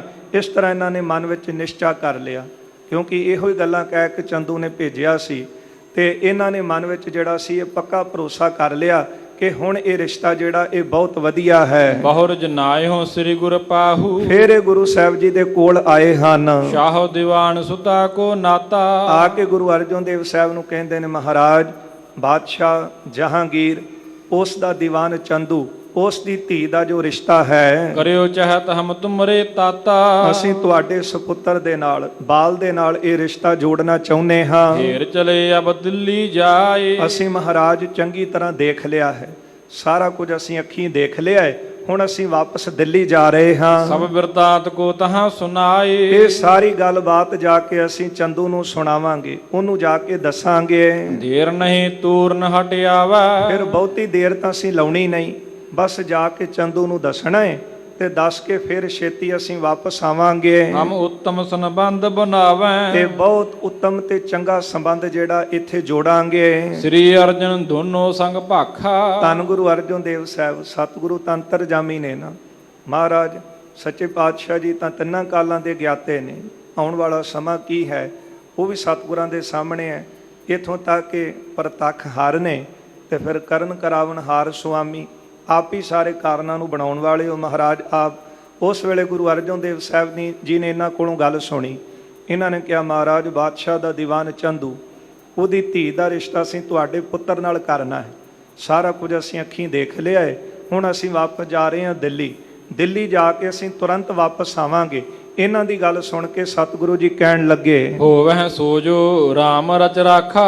ਸਤਿਗੁਰੂ ਜੀ ਕਹਿੰਦੇ ਹੋਣਾ ਤੇ ਉਹੋ ਹੀ ਹੈ ਜੋ RAM ਰਚ ਰਾਖਾ, ਜਿਹੜਾ ਅਕਾਲ ਪੁਰਖ ਪਰਮੇਸ਼ਰ ਨੇ ਰਚਿਆ ਹੈ ਨਾ, ਜੋ ਬਿੱਦ ਪ੍ਰਮਾਤਮਾ ਵਾਹਿਗੁਰੂ ਜੀ ਨੇ ਬਣਾਉਣੀ ਹੈ, ਉਹਦੇ ਹੁਕਮ ਦੇ ਵਿੱਚ, ਉਹਦੀ ਆਗਿਆ ਵਿੱਚ ਹੀ ਸਾਰਾ ਕੁਝ ਹੋਣਾ ਹੈ। ਪਰਮੇਸ਼ਰ ਸਭ ਬਣਤ ਬਣਾਈ। ਕਿਉਂਕਿ ਇਹ ਸਾਰੀ ਬਿੱਦ ਜਿਹੜੀ ਪ੍ਰਮਾਤਮਾ ਨੇ ਆਪ ਹੀ ਬਣਾਈ ਹੈ। ਭਲੀ ਜੋ ਹੋਏ ਕਰਤ ਬਿਦ ਸਾਈ। ਜੋ ਸਾਈਂ ਅਕਾਲ ਪੁਰਖ ਵਾਹਿਗੁਰੂ ਕਰਦੇ ਹਨ, ਜੋ ਵੀ ਬਿੱਦ ਬਣਾਉਂਦੇ ਹਨ, ਉਹ ਭਲੀ ਹੈ। ਤੇ ਜਿਹੜੇ ਗੁਰੂ ਕੇ ਸਿੱਖ ਹਨ ਕਮਾਈ ਵਾਲੇ, ਉਹ ਵੀ ਫਿਰ ਜੋ ਕੁਝ ਵਰਤ ਰਿਹਾ ਹੈ ਬਸ ਇਹੋ ਹੀ ਤੇ ਭਾਣਾ ਹੈ। ਇਹ ਥੋੜੀ ਕਿ ਜੇ ਕੁਝ ਮਾੜਾ ਹੋਇਆ ਤੇ ਉਹ ਭਾਣਾ ਵਰਤ ਗਿਆ। ਮਹਾਰਾਜ ਤਾਂ ਕਹਿੰਦੇ ਹਨ, ਜਾ ਤਿਸ ਭਾਣਾ ਤਾਂ ਜੰਮਿਆ। ਜੇ ਜਨਮ ਹੋਇਆ ਤੇ ਉਹ ਵੀ ਭਾਣੇ 'ਚ ਹੋਇਆ। ਤੇ ਫਿਰ ਜੋ ਕੁਝ ਵਰਤ ਰਿਹਾ ਹੈ ਸੰਸਾਰ ਦੇ ਵਿੱਚ, ਕੱਲਾ ਸਾਡੇ ਨਾਲ ਨਹੀਂ, ਕਿਸੇ ਨਾਲ ਵੀ ਜੋ ਕੁਝ ਵਰਤ ਰਿਹਾ, ਇਹੋ ਹੀ ਤਾਂ ਪਰਮਾਤਮਾ ਦਾ ਕਰਤਾਰ ਦਾ ਭਾਣਾ। ਤੇ ਜਿਹੜੇ ਰੱਬੀ ਫਰਮਾਨ ਨੂੰ ਮੰਨਣ ਵਾਲੇ ਨੇ, ਉਹ ਫਿਰ ਤੇਰਾ ਕੀਆ ਮਿੱਠਾ ਲਾਗੈ, ਹਰ ਨਾਮ ਪਦਾਰਥ ਨਾਨਕ ਮੰਗੈ। ਮਹਾਰਾਜ ਜੋ ਕੁਝ ਹੋ ਰਿਹਾ ਭਲਾ ਹੈ, ਕਿਰਪਾ ਕਰੋ ਸਾਨੂੰ ਆਪਣੇ ਨਾਮ ਦਾ ਦਾਨ ਦਿਓ। ਜੇ ਨਾਮ ਮਿਲ ਗਿਆ, ਹਿਰਦੇ 'ਚ ਵਸ ਗਿਆ, ਤੇ ਫਿਰ ਜੋ ਕੁਝ ਹੋਈ ਜਾਵੇ ਇਹ ਤਾਂ ਹੁਕਮ ਦੇ ਵਿੱਚ ਹੀ ਹੋਣਾ ਹੈ। ਧੰਨ ਗੁਰੂ ਅਰਜਨ ਦੇਵ ਸਾਹਿਬ ਮਹਾਰਾਜ ਕਹਿਣ ਲੱਗੇ, ਜੋ ਕਰਤਾਰ ਨੂੰ ਸਾਈਂ ਨੂੰ ਭਾਵੇਗਾ, ਜੋ ਬਿੱਦ ਪ੍ਰਮਾਤਮਾ ਨੇ ਬਣਾਉਣੀ ਹੈ, ਉਹਦੇ ਵਿੱਚ ਭਲਾ ਹੈ। ਇਮ ਕਹਿ ਲਾਗ ਦੀਨ ਜਬ ਲਾਗੇ। ਇਸ ਤਰ੍ਹਾਂ ਕਹਿ ਕੇ ਸਤਿਗੁਰਾਂ ਨੇ ਦੇਖਿਆ ਕਿ ਦੂਰੋਂ ਚੱਲ ਕੇ ਆਏ ਨੇ ਤੇ ਮਹਾਰਾਜ ਨੇ ਕੁਝ ਆਪਣੇ ਵੱਲੋਂ ਇਹਨਾਂ ਨੂੰ ਦੇਣਾ ਚਾਹਿਆ ਕਿ ਨਹੀਂ, ਦੂਰੋਂ ਸਫ਼ਰ ਕਰਕੇ ਆਏ ਨੇ ਤੇ ਗੁਰੂ ਸਾਹਿਬ ਤਾਂ ਸਾਰਿਆਂ ਨੂੰ ਹੀ ਨਵਾਜਦੇ ਨੇ। ਤੇ ਮਹਾਰਾਜ ਨੇ ਉਸ ਵੇਲੇ ਕੁਝ ਇਹਨਾਂ ਨੂੰ ਦੇਣਾ ਚਾਹਿਆ। ਲਿਓ ਨ ਤਿਨਹੁ ਕਹਿ ਤੁਗਰ ਆਗੇ। ਇਹਨਾਂ ਨੇ ਉਸ ਵੇਲੇ ਕਹਿ ਦਿੱਤਾ, ਮਹਾਰਾਜ ਹਲੇ ਨਹੀਂ। ਇਹ ਬੇਨਤੀ ਕਰਨ ਲੱਗੇ, ਜਬ ਆਹੈ ਹਮ ਦੂਸਰ ਬਾਰੀ। ਅਸੀਂ ਮਹਾਰਾਜ ਜਾਣੇ ਆ ਤੇ ਦੂਜੀ ਵਾਰੀ ਫਿਰ ਵਾਪਸ ਆਉਨੇ ਹਾਂ। ਤਬ ਕਰ ਹੈ ਜਿਵੇਂ ਆਪ ਉਚਾਰੀ। ਫਿਰ ਮਹਾਰਾਜ ਜਿਸ ਤਰ੍ਹਾਂ ਜੋ ਕੁਝ ਤੁਸੀਂ ਝੋਲੀ ਪਾਓਗੇ ਅਸੀਂ ਲਵਾਂਗੇ। ਇਹਨਾਂ ਨੂੰ ਸੀ ਕਿ ਜਾਣੇ ਆ ਚੰਦੂ ਤੇ ਮੰਨਿਆ ਬੈਠਾ ਹੈ, ਵਾਪਸ ਆਵਾਂਗੇ ਤੇ ਇਹ ਰਿਸ਼ਤਾ ਪੱਕਾ ਹੈ। ਫਿਰ ਗੁਰੂ ਸਾਹਿਬ ਖੁਸ਼ੀ ਨਾਲ ਸਾਨੂੰ ਬਹੁਤਾ ਦੇਣਗੇ। ਕਹਿਣ ਲੱਗੇ, ਮਹਾਰਾਜ ਸਾਨੂੰ ਇੱਕ ਵਾਰੀ ਜਾ ਲੈਣ ਦਿਓ, ਵਾਪਸ ਆਵਾਂਗੇ, ਫਿਰ ਤੁਸੀਂ ਝੋਲੀ ਵਿੱਚ ਸਾਡੇ ਪਾਇਓ। ਮਸਤਕ ਟੇਕ ਵਿਸਰਜਨ ਹੋਏ। ਇਹਨਾਂ ਨੇ ਬੜੀ ਸ਼ਰਧਾ ਦੇ ਨਾਲ, ਦੋਨਾਂ ਨੇ, ਬ੍ਰਾਹਮਣ ਨੇ ਤੇ ਲਾਗੀ ਨੇ, ਬੜੀ ਸ਼ਰਧਾ ਨਾਲ ਗੁਰੂ ਅਰਜਨ ਦੇਵ ਸਾਹਿਬ ਨੂੰ ਨਮਸਕਾਰ ਕੀਤੀ ਹੈ ਤੇ ਨਮਸਕਾਰ ਕਰਕੇ ਚੱਲ ਪਏ ਹਨ। ਗਮਨੇ ਧੂਰਨ ਦਿੱਲੀ ਦੋਏ। ਬੜੀ ਛੇਤੀ ਦੇ ਨਾਲ ਦਿੱਲੀ ਦੇ ਰਸਤੇ ਪੈ ਗਏ ਹਨ। ਦੋਹਰਾ ਗਿਜ ਗਮਨਿਓ ਦਿੱਲੀ ਦਿਸ਼ਾ, ਸਨੈ ਸਨੈ ਮਗ ਜਾਏ। ਅੰਮ੍ਰਿਤਸਰ ਤੋਂ ਚੱਲੇ ਨੇ ਦਿੱਲੀ ਵੱਲ। ਹੌਲੀ ਹੌਲੀ ਜਿਹੜੇ ਸਨ ਇਹ ਦਿੱਲੀ ਪਹੁੰਚੇ ਨੇ। ਪਹੁੰਚੇ ਚੰਦੂ ਕੇ ਸਦਨ, ਆਸ਼ਿਕ ਦਈ ਵਧਾਏ। ਜਦੋਂ ਚੰਦੂ ਦੇ ਘਰ ਪਹੁੰਚੇ ਨੇ ਨਾ, ਤੇ ਚੰਦੂ ਨੂੰ ਜਾ ਕੇ ਅਸੀਸਾਂ ਦੇਣ ਲੱਗਾ ਇਹ ਬ੍ਰਾਹਮਣ। ਉਸ ਵੇਲੇ ਵਧਾ ਕੇ ਦਿੱਤੀਆਂ, ਆਪਣੇ ਵੱਲੋਂ ਬੜਾ ਖੁਸ਼ ਸੀ ਤੇ ਚੰਦੂ ਨੂੰ ਜਾ ਕੇ ਮਿਲੇ ਹਨ। ਸਵਈਆ ਛੰਦ ਬੈਠ ਸਮੀਪ ਸੁਨਾਵਨ ਕੀ ਨਸ। ਚੰਦੂ ਦੇ ਕੋਲ ਬੈਠ ਕੇ ਇਹਨਾਂ ਨੇ ਗੱਲ ਸੁਣਾਈ ਹੈ। ਵਿਚਰੇ ਜਹ ਕੈ ਪੁਰ ਸਮੁਦਾਏ। ਕਹਿੰਦੇ, ਸੁਣੋ ਜਜਮਾਨ, ਅਸੀਂ ਬਹੁਤ ਨਗਰਾਂ ਵਿੱਚ ਫਿਰੇ ਹਾਂ, ਬੜੇ ਇਲਾਕੇ ਅਸੀਂ ਘੁੰਮ ਲਏ ਹਨ। ਨਹਿ ਪਾਇਓ ਸੰਬੰਧ ਕਿਸੀ ਥਲ। ਕਿਸੇ ਥਾਂ ਦੇ ਉੱਤੇ ਜਿਹੜੀਆਂ ਤੁਸੀਂ ਗੱਲਾਂ ਸਾਨੂੰ ਕਹੀਆਂ ਸੀ ਸੰਬੰਧ ਜੋੜਨ ਵਾਸਤੇ, ਰਿਸ਼ਤਾ ਜੋੜਨ ਵਾਸਤੇ, ਸਾਨੂੰ ਪੂਰੀਆਂ ਨਾ ਲੱਗੀਆਂ। ਲਾਉਪੁਰ ਦੇ ਸੁਧ ਕੋ ਪੁਨ ਪਾਏ। ਅਸੀਂ ਲਾਹੌਰ ਗਏ, ਤੇ ਲਾਹੌਰ ਕੁਝ ਮਨੁੱਖਾਂ ਨੇ ਸਾਨੂੰ ਦੱਸਿਆ। ਵਿਖਿਓ ਪਹੁੰਚ ਕੇ ਭਲੋ ਠਿਕਾਨੋ। ਅਸੀਂ ਜਿਹੜਾ ਟਿਕਾਣਾ ਸਾਨੂੰ ਲਾਹੌਰ ਦੇ ਲੋਕਾਂ ਨੇ ਦੱਸਿਆ ਉਹ ਟਿਕਾਣੇ ਪਹੁੰਚ ਗਏ ਤੇ ਜਾ ਕੇ ਉਹ ਥਾਂ ਦੇਖਿਆ। ਸੋਢੀ ਬੰਸ ਬਿਦਤ ਸਭ ਥਾਏ। ਉਹਨਾਂ ਦੀ ਸੋਢ ਬੰਸ ਹੈ ਤੇ ਸਾਰੇ ਜਗਤ ਵਿੱਚ ਸੰਸਾਰ ਵਿੱਚ ਪ੍ਰਗਟ ਹੈ। ਸ੍ਰੀ ਰਘਬਰ ਕੇ ਕੁਲ ਅਕਲੰਕ। ਕਿਉਂਕਿ ਸੋਢ ਬੰਸ ਜਿਹੜਾ ਹੈ ਉਹ ਪਹਿਲਾਂ ਵੀ ਜਿਹੜੇ ਅਵਤਾਰੀ ਪੁਰਖ ਹੋਏ ਨੇ ਉਹਨਾਂ ਦੀ ਵੀ ਸੋਢ ਬੰਸ ਸੀ, ਇਸ ਲਈ ਇਹ ਬੰਸ ਦੁਨੀਆ ਵਿੱਚ ਪ੍ਰਗਟ ਹੈ। ਬੜੀ ਇਹਨਾਂ ਦੀ ਸ਼ੋਭਾ ਹੈ। ਜੋ ਜਗਤ ਪੂਜੇ ਅਬ ਗੁਰ ਸੁਖਦਾਈ। ਤੇ ਗੁਰੂ ਅਰਜਨ ਦੇਵ ਸਾਹਿਬ ਜਗਤ ਦੇ ਪੂਜਕ ਹਨ, ਜਗਤ ਦੇ ਨਮਸਕਾਰ ਕਰਨ ਯੋਗ ਨੇ। ਸਾਰਾ ਸੰਸਾਰ ਉਹਨਾਂ ਨੂੰ ਪੂਜ ਰਿਹਾ ਹੈ, ਸਾਰਿਆਂ ਨੂੰ ਸੁਖ ਦੇਣ ਵਾਲੇ ਨੇ। ਕੁਲ ਆਸ਼ੀ ਧਨ ਗਨ ਬਰ ਸੁੰਦਰ। ਦੇਖੋ ਸੋਢ ਬੰਸ ਇਹ ਕੁਲ ਜਗਤ ਵਿੱਚ ਸੰਸਾਰ 'ਚ ਪ੍ਰਗਟ ਹੈ। ਫਿਰ ਅਗਲੀ ਗੱਲ ਸੁਣੋ, ਧਨ ਵੀ ਜਿਹੜਾ ਉਹਨਾਂ ਕੋਲ ਬਹੁਤ ਹੈ। ਤੋਹੇ ਕਹਿਓ ਆ ਜਸ ਦੇਖਿਓ ਜਾਏ। ਜਿਸ ਤਰ੍ਹਾਂ ਤੂੰ ਕਿਹਾ ਸੀ ਅਸੀਂ ਜਾ ਕੇ ਦੇਖਿਆ ਹੈ। ਤਬ ਤਨੁ ਜਾ ਕੇ ਭਾਗ ਬੜੇ ਲਖ। ਕਹਿਣ ਲੱਗੇ ਚੰਦੂ ਤੇਰੀ ਧੀ ਦੇ ਭਾਗ ਵੱਡੇ ਹਨ। ਬਣਹਿ ਪੂਜਾ ਜਗ ਮਾਤ ਕਹਾਏ। ਤੇਰੀ ਧੀ ਜੇ ਉਹਨਾਂ ਦੇ ਪੁੱਤਰ ਨਾਲ ਵਿਆਹੀ ਗਈ ਤੇ ਫਿਰ ਇਹ ਜਗਤ ਦੇ ਪੂਜਣ ਯੋਗ ਬਣ ਜਾਵੇਗੀ। ਇਹ ਮਾਤਾ ਕਹਾਵੇਗੀ ਉਹਨਾਂ ਸਿੱਖਾਂ ਦੀ। ਸੰਸਾਰ ਹੀ ਪੂਜ ਰਿਹਾ ਗੁਰੂ ਘਰ ਨੂੰ ਤੇ ਸੰਸਾਰ ਹੀ ਤੇਰੀ ਧੀ ਨੂੰ ਮਾਤਾ ਕਹਿ ਕੇ ਸਤਿਕਾਰੇਗਾ। ਸਾਧ ਸੰਗਤ ਅੱਜ ਵੀ ਮਾਤਾ ਦਮੋਦਰੀ ਜੀ ਦਾ ਸਥਾਨ ਭਾਈ ਕੀ ਡਰੌਲੀ ਵਿਖੇ ਹੈ। ਬੇਅੰਤ ਸੰਗਤਾਂ ਦੂਰ ਦਰਾੜਿਓਂ ਚੱਲ ਕੇ ਆਉਂਦੀਆਂ ਨੇ ਤੇ ਮਾਤਾ ਸਾਹਿਬ ਜੀ ਦੇ ਦਰਸ਼ਨ, ਅਸਥਾਨ ਦੇ ਦਰਸ਼ਨ ਕਰਦੀਆਂ। ਜੋ ਅਰਦਾਸਾਂ ਬੇਨਤੀਆਂ ਹੁੰਦੀਆਂ, ਮਾਂ ਨੂੰ ਬੱਚੇ ਨਾਲ ਬਹੁਤਾ ਪਿਆਰ ਹੁੰਦਾ ਹੈ ਨਾ, ਤੇ ਉਹ ਮਾਤਾ ਜੀ ਦੇ ਅਸਥਾਨ ਤੇ ਸਾਰੀਆਂ ਅਰਦਾਸਾਂ ਜਿਹੜੀਆਂ ਉਹ ਸਿੱਖ ਸੰਗਤਾਂ ਦੀਆਂ ਮਾਤਾ ਜੀ ਅੱਜ ਵੀ ਬਖਸ਼ਿਸ਼ਾਂ ਵਰਤਾਉਂਦੇ। ਸੋ ਇਹਨਾਂ ਨੇ ਤੇ ਆਪਣੇ ਵੱਲੋਂ ਭਾਵਨਾ ਨਾਲ ਕਿਹਾ, ਕਿਉਂਕਿ ਗੁਰੂ ਘਰ ਦਾ ਪ੍ਰਤਾਪ ਦੇਖ ਗਏ ਸਨ, ਨਾਲੇ ਜਿਨ੍ਹਾਂ ਦੇ ਭਾਗ ਵੱਡੇ ਸਨ ਉਹਨਾਂ ਨੇ ਗੁਰੂ ਘਰ ਆਉਣਾ ਸੀ ਨਾ। ਤੇ ਇਹ ਕਹਿਣ ਲੱਗੇ ਕਿ ਵੇਖੋ ਇੰਜ ਕਹਿ ਲਓ, ਜਿਹੜਾ ਸੀ ਚੰਦੂ ਦਾ ਦੀਵਾਨ ਵੀ ਲੱਗਾ ਸੀ ਤੇ ਕੁਝ ਇੱਥੇ ਸਿੱਖ ਵੀ ਬੈਠੇ ਸਨ, ਕਿਉਂਕਿ ਕੁਝ ਸਰਕਾਰੀ ਕਰਮਚਾਰੀ ਦਿੱਲੀ ਦੇ ਸਿੱਖ ਵੀ ਸਨ। ਇਹਨਾਂ ਨੇ ਕਿਹਾ ਦੇਖ ਚੰਦੂ ਤੇਰੇ ਭਾਗ ਵੱਡੇ ਹਨ, ਤੇਰੀ ਧੀ ਜਿਹੜੀ ਹੈ ਉਹਨਾਂ ਦੇ ਘਰ ਵਿਆਹੀ ਗਈ ਤੇ ਮਾਤਾ ਕਹਾਵੇਗੀ। ਸੋ ਘਰ ਊਣ ਨ ਕਿਸਹੂ ਬਿਦਕਾਰ। ਉਹ ਘਰ ਕਿਸੇ ਤਰ੍ਹਾਂ ਕਰਕੇ ਊਣਾ ਨਹੀਂ ਹੈ, ਹਰ ਤਰ੍ਹਾਂ ਕਰਕੇ ਹਮ ਤੋਂ ਹੋਰ ਹੀਰ ਰਹੇ ਹਰ ਖਾਏ। ਅਸੀਂ ਤਾਂ ਜਦੋਂ ਜਾ ਕੇ ਦੇਖਿਆ ਨਾ ਤੇ ਸਾਨੂੰ ਬੜੀ ਪ੍ਰਸੰਨਤਾ ਹੋਈ, ਸਾਨੂੰ ਬੜੀ ਖੁਸ਼ੀ ਹੋਈ ਹੈ। ਇਦ ਤੂੰ ਬੜੋ ਦੀਵਾਨ ਸ਼ਾਹ ਕੇ। ਇਧਰ ਤੂੰ ਬਾਦਸ਼ਾਹ ਦਾ ਵੱਡਾ ਦੀਵਾਨ ਹੈ। ਉਤ ਜਗ ਗੁਰ ਜਿਮ ਚਾਹੈ ਬਨਾਏ। ਉਧਰ ਜਗਤ ਗੁਰੂ ਹਨ, ਗੁਰੂ ਅਰਜਨ ਦੇਵ ਸਾਹਿਬ ਜਿੱਦਾਂ ਚਾਹਣ ਸਤਿਗੁਰੂ ਕਰ ਸਕਦੇ ਨੇ, ਸਮਰੱਥ ਹਨ। ਤਿੰਨ ਬਿਨੇ ਪਰ ਖੋਜ ਹਮ ਥਾਕੇ। ਉਹਨਾਂ ਤੋਂ ਬਿਨਾਂ, ਉਹਨਾਂ ਤੋਂ ਇਲਾਵਾ ਅਸੀਂ ਬੜੀਆਂ ਥਾਵਾਂ ਤੇ ਗਏ ਹਾਂ, ਲੱਭ ਲੱਭ ਕੇ ਥੱਕ ਗਏ ਹਾਂ। ਨਹਿ ਪਾਇਓ ਵਿਚਰੇ ਬਹੁ ਦਿਓ ਦੇਸ਼। ਪਰ ਕਿਤੇ ਵੀ ਕੋਈ ਚੰਗਾ ਰਿਸ਼ਤਾ ਸਾਨੂੰ ਤੇਰੇ ਬਰਾਬਰ ਨਹੀਂ ਮਿਲਿਆ। ਅਸੀਂ ਸਾਰਾ ਦੇਸ਼ ਹੀ ਘੁੰਮ ਆਏ ਆ। ਸ੍ਰੀ ਨਾਨਕ ਗਾਦੀ ਪਰ ਥਿਤ ਹੈ। ਗੁਰੂ ਨਾਨਕ ਸਾਹਿਬ ਜੀ ਦੀ ਗੱਦੀ ਦੇ ਉੱਤੇ ਸਤਿਗੁਰੂ ਬਿਰਾਜਮਾਨ ਹਨ। ਸ੍ਰੀ ਅਰਜਨ ਗੁਰੂ ਨਾਮ ਕਹੈ ਸੋ। ਉਹਨਾਂ ਦਾ ਨਾਮ ਹੈ ਗੁਰੂ ਅਰਜਨ ਦੇਵ ਸਾਹਿਬ। ਸਾਰਾ ਜਗਤ, ਸਾਰਾ ਸੰਸਾਰ ਪਿਆਰ ਦੇ ਨਾਲ, ਸਤਿਕਾਰ ਨਾਲ, ਸ਼ਰਧਾ ਦੇ ਨਾਲ ਉਹਨਾਂ ਦਾ ਨਾਮ ਲੈਂਦਾ ਹੈ। ਭੱਟ ਜੀ ਵੀ ਕਹਿੰਦੇ ਨੇ ਨਾ, ਜਿਨ੍ਹਾਂ ਨੇ ਪਿਆਰ ਨਾਲ ਗੁਰੂ ਅਰਜਨ ਦੇਵ ਸਾਹਿਬ ਦਾ ਨਾਮ ਲਿਆ ਉਹਨਾਂ ਦੇ ਸਾਰੇ ਦੁੱਖ ਹੀ ਦੂਰ ਹੋ ਜਾਂਦੇ ਨੇ, ਕਿਉਂਕਿ ਗੁਰੂ ਅਰਜਨ ਦੇਵ ਸਾਹਿਬ ਪ੍ਰਤੱਖਹਾਰ ਨੇ। ਸਾਰੇ ਲੋਕ, ਸਾਰੇ ਸਿੱਖ ਉਹਨਾਂ ਨੂੰ ਸ਼ਰਧਾ ਦੇ ਨਾਲ ਸਤਿਕਾਰ ਦਿੰਦੇ ਨੇ, ਪਿਆਰ ਨਾਲ ਉਹਨਾਂ ਦਾ ਨਾਮ ਲੈਂਦੇ ਨੇ। ਮਹਾ ਪ੍ਰਤਾਪ ਪੂਜਤੇ ਚੌਂਦਿਸ਼। ਉਹਨਾਂ ਦਾ ਪ੍ਰਤਾਪ ਬਹੁਤ ਵੱਡਾ ਹੈ, ਚਾਰੇ ਪਾਸੇ ਉਹਨਾਂ ਦੀ ਉਪਮਾ, ਉਹਨਾਂ ਦਾ ਜਸ ਹੋ ਰਿਹਾ ਹੈ। ਦਰਬ ਵਿਭੂਖਣ ਚੜ੍ਹੈ ਵਿਸ਼ੇਸ਼। ਫਿਰ ਵੱਡੀ ਗਿਣਤੀ ਵਿੱਚ ਉਹਨਾਂ ਦੇ ਘਰ ਧਨ ਆਉਂਦਾ ਹੈ। ਭੀੜ ਹਜ਼ਾਰਨ ਲੋਕਨ ਕੀ ਰਹਾ। ਹਜ਼ਾਰਾਂ ਲੋਕਾਂ ਦੀ, ਹਜ਼ਾਰਾਂ ਸੰਗਤਾਂ ਦੀ ਉਹਨਾਂ ਦੇ ਦਰਬਾਰ 'ਚ ਭੀੜ ਰਹਿੰਦੀ ਹੈ। ਕਰਹਿ ਨਮੋ ਤਰ ਭਾਉ ਅਸ਼ੇਸ਼। ਬਹੁਤ ਭਾਵਨਾ ਦੇ ਨਾਲ, ਪ੍ਰੇਮ ਦੇ ਨਾਲ ਲੋਕ ਆ ਕੇ ਉਹਨਾਂ ਨੂੰ ਨਮਸਕਾਰ ਕਰਦੇ ਨੇ। ਵਰ ਕੀ ਸੂਰਤ ਸੁੰਦਰ ਅਤਸ਼ਾ। ਫਿਰ ਸੁਣ ਚੰਦੂ, ਜਿਹੜਾ ਅਸੀਂ ਵਰ ਦੇਖ ਕੇ ਆਏ ਆ ਨਾ, ਉਹਦੀ ਵੀ ਜਿਹੜੀ ਉਹਦਾ ਸਰੂਪ ਜਿਹੜਾ ਉਹ ਬਹੁਤ ਸੁੰਦਰ ਹੈ। ਮਨੋ ਕ੍ਰਿਸ਼ਨ ਕੇ ਇਹ ਅਵਤਾਰ। ਬਸ ਇੰਝ ਹੀ ਸਮਝ ਲੈ, ਜਿਸ ਤਰ੍ਹਾਂ ਇਹ ਮੰਨਿਆ ਜਾਂਦਾ ਹੈ ਕਿ ਦੁਆਪਰ ਕ੍ਰਿਸ਼ਨ ਮੁਰਾਰ, ਦੁਆਪਰ ਦੇ ਅਵਤਾਰ ਸ਼੍ਰੀ ਕ੍ਰਿਸ਼ਨ ਜੀ, ਉਹਨਾਂ ਦੀ ਜਿਹੜੀ ਚਿਹਰੇ ਦੀ ਨੁਹਾਰ, ਉਹਨਾਂ ਦੀ ਕ੍ਰਾਂਤੀ ਜਿਹੜੀ ਸੀ ਉਹ ਬਹੁਤ ਸੁੰਦਰ ਸੀ, ਚਿਹਰਾ ਬਹੁਤ ਸੋਹਣਾ ਸੀ। ਇਸ ਤਰ੍ਹਾਂ ਮੰਨ ਲਓ ਕਿ ਸ਼੍ਰੀ ਹਰਗੋਬਿੰਦ ਸਾਹਿਬ ਦੀ ਜਿਹੜੀ ਮੂਰਤ ਹੈ ਉਹ ਬੜੀ ਸੁੰਦਰ ਹੈ। ਅਪਰ ਵਿਖਿਆਦੁ ਤੇ ਆਸੀ ਹੋਏ ਨਾ। ਹਾਂ, ਅਸੀਂ ਤਾਂ ਦੇਸ਼ ਘੁੰਮ ਲਿਆ ਐਸਾ ਸੋਹਣਾ ਵਰ ਹੋਰ ਕਿਤੋਂ ਨਹੀਂ ਲੱਭਣਾ। ਜਿਨੋ ਹੇਰ ਮੋਹਤ ਨਰ ਨਾਰ, ਜਿਨ੍ਹਾਂ ਨੂੰ ਦੇਖ ਕਰਕੇ ਸਾਰੇ ਹੀ ਮੋਹੇ ਜਾਂਦੇ ਹਨ। ਦੇਖਤ ਰਹੇ ਖਰੇ ਇੱਕ ਟਕ ਸੋ, ਅਸੀਂ ਤਾਂ ਬਸ ਇੱਕ ਟੱਕ ਉਹਨਾਂ ਨੂੰ ਦੇਖਦੇ ਹੀ ਰਹੇ ਹਾਂ। ਬੰਧਨ ਕਰ ਹੋਵਤ ਬਲਿਹਾਰ, ਲੋਕ ਉਹਨਾਂ ਨੂੰ ਨਮਸਕਾਰ ਕਰਦੇ ਨੇ ਤੇ ਬਲਿਹਾਰ ਜਾਂਦੇ ਨੇ ਉਹਨਾਂ ਤੋਂ। ਬੀਜ ਸਭਾ ਉਡਗਨ ਮਹਿੰਦੀਪਤ, ਸਭਾ ਦੇ ਵਿੱਚ ਇੰਜ ਮੰਨ ਲਓ ਕਿ ਜਿਸ ਤਰ੍ਹਾਂ ਤਾਰਿਆਂ ਦੀ ਸਭਾ ਵਿੱਚ ਚਾਂਦੇ ਅਮੰਦ ਬਿਲਾਂ ਦੇ ਉਦਾਰ, ਚੰਦਰਮਾ ਦੇ ਪ੍ਰਕਾਸ਼ ਅੱਗੇ ਤਾਰਿਆਂ ਦੀ ਸ਼ੋਭਾ ਫਿੱਕੀ ਪੈਂਦੀ ਹੈ, ਜਾਂ ਇੰਜ ਕਹਿ ਲਓ ਕਿ ਤਾਰਿਆਂ ਵਿੱਚ ਚੰਦਰਮਾ ਸ਼ੋਭਦਾ ਹੈ। ਇਸ ਤਰ੍ਹਾਂ ਸ੍ਰੀ ਹਰਗੋਬਿੰਦ ਸਾਹਿਬ ਉਹਨਾਂ ਦੀ ਨੁਹਾਰ ਹੈ, ਇਸ ਤਰ੍ਹਾਂ ਉਹ ਸ਼ੋਭਾ ਪਾ ਰਹੇ ਨੇ। ਦੋਹਰਾ ਨਵ ਸੰਮਤ ਕੀ ਬੈਸ ਹੈ, ਸੁਣ ਚੰਦੂ 9 ਸਾਲਾਂ ਦੀ ਉਹਨਾਂ ਦੀ ਉਮਰ ਹੈ। ਸਜਾ ਵਿਭੂਖਣ ਬ੍ਰਿੰਦ, ਤੇ ਫਿਰ ਉਹਨਾਂ ਦੇ ਸਰੀਰ ਦੇ ਉੱਤੇ ਬੜੇ ਸੋਹਣੇ ਗਹਿਣੇ ਸਜੇ ਹੋਏ ਹਨ। ਸੁੰਦਰ ਦੀਹ ਸਰੀਰ ਸਿਸ, ਹਾਂ, ਬਾਲ ਦਾ ਜਿਹੜਾ ਸਰੀਰ ਬੜਾ ਸੋਹਣਾ ਹੈ। ਪਰ ਸ੍ਰੀ ਹਰਗੋਬਿੰਦ, ਤੇ ਨਾਮ ਹੈ ਉਹਨਾਂ ਦਾ ਸ੍ਰੀ ਹਰਗੋਬਿੰਦ।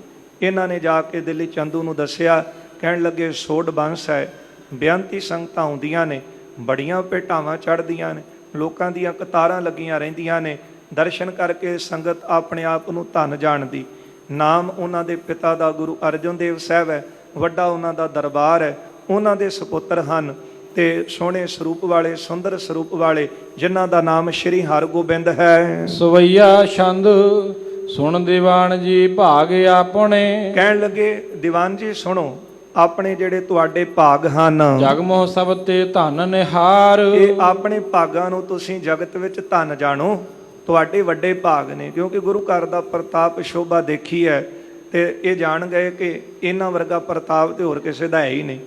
ਇਹ ਭੂਪਤ ਸਭ ਦਿਵਸ ਚਾਰ ਕੇ ਝੂਠੇ ਕਰਤ ਦਿਵਾਜਾ, ਕੋ ਹਰ ਸਮਾਨ ਨਹੀਂ ਰਾਜਾ, ਤੁਮ ਹੋ ਸਭ ਰਾਜਨ ਕੇ ਰਾਜਾ। ਕਰੋੜਾਂ ਲੱਖਾਂ ਭਾਵੇਂ ਰਾਜੇ ਹੋਣ, ਪਰ ਗੁਰੂ ਸਾਹਿਬ ਦੇ ਅੱਗੇ ਕਿਸੇ ਦਾ ਕੀ ਪ੍ਰਤਾਪ ਹੋ ਸਕਦਾ ਹੈ।